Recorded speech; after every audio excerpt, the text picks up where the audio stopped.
Assalamualaikum warahmatullahi wabarakatuh. Perkenalkan, nama saya Rosi Tina Kurniawati, NIM 212111353, kelas Hukum Ekonomi Syariah C, mata kuliah Fikih Siyasyah.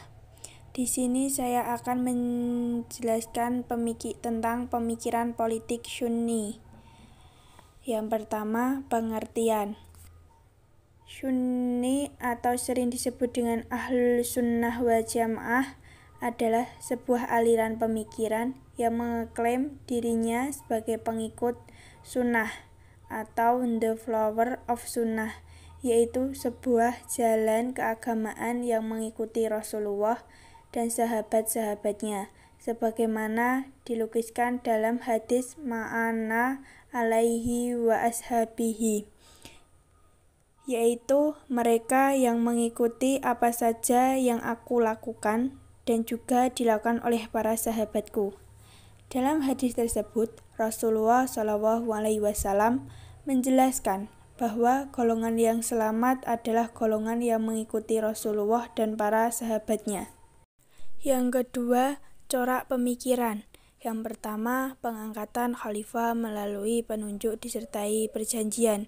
Yang kedua, khalifah yang dipilih oleh kelompok yang mengikat. Yang ketiga, untuk menjadi khalifah tidak perlu terbatas dari kesalahan. Yang keempat, lembaga negara dan pemerintah sebagai fungsi kenabian. Yang kelima, kepemimpinan negara adalah wajib kifayah. Yang ketiga, sejarah. Sejarah Sunni dimulai ketika ricuhnya perpolitikan yang mengatasnamakan Islam. Nabi Muhammad wafat sebelum mengacu pada pergantiannya. Oleh karena itu, terjadi konflik tentang siapa yang paling pantas untuk dipertimbangkan sebagai khalifah.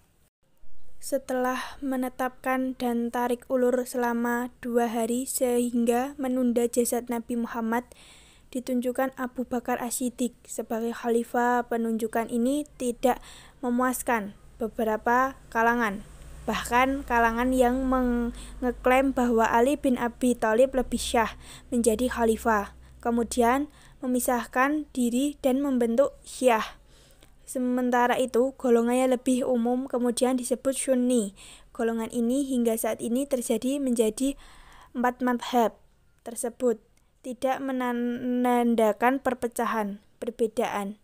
4 madhab hanya terletak pada masalah-masalah yang bersifat abu-abu, tidak dijelaskan secara jelas di Al-Quran, atau sering dengan kemajuan zaman dan kompleksitas hidup Islam. Yang selanjutnya yaitu prinsip umum. Yang pertama, prinsip berdasarkan keutamaan keturunan. Yang kedua, prinsip kepala negara harus dibat. Yang ketiga, prinsip syarah atau musyawarah yang dilakukan secara musyawarah atau bersama-sama. Yang terakhir, prinsip keadilan yang harus dilakukan dengan adil. Yang terakhir, perspektif Sunni. Yang pertama, mendirikan negara wajib. Menurut Ibnu Taimiyah, hukum mendirikan negara Islam adalah wajib bagi umat Islam. Kewajiban ini didasari karena negara sebagai alat untuk menentukan hukum-hukum Allah. Menurut beliau, sistem pemerintahan dalam negara Islam tidak baku. Yang kedua, sumber kekuasaan. Menurut Al-Ghazali adalah Tuhan itu sendiri. Kemudian kekuasaan ini dilimpahkan kepada sebagian kecil saja dari hambanya. Yang ketiga, prioritas Quraisy. Begitu kuat pengaruh dan kekuasaan suku Quraisy ketika itu sehingga tidak terbayangkan jabatan tertinggi yaitu suku Quraisy. Yang keempat, loyalitas kepala pemimpin. Jadi pemimpin harus tegas dan tidak berubah dalam mendukung orang atau organisasi.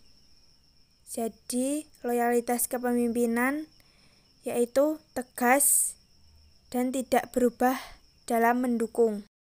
Cukup sekian presentasi dari saya. Apabila ada kesalahan mohon dimaafkan.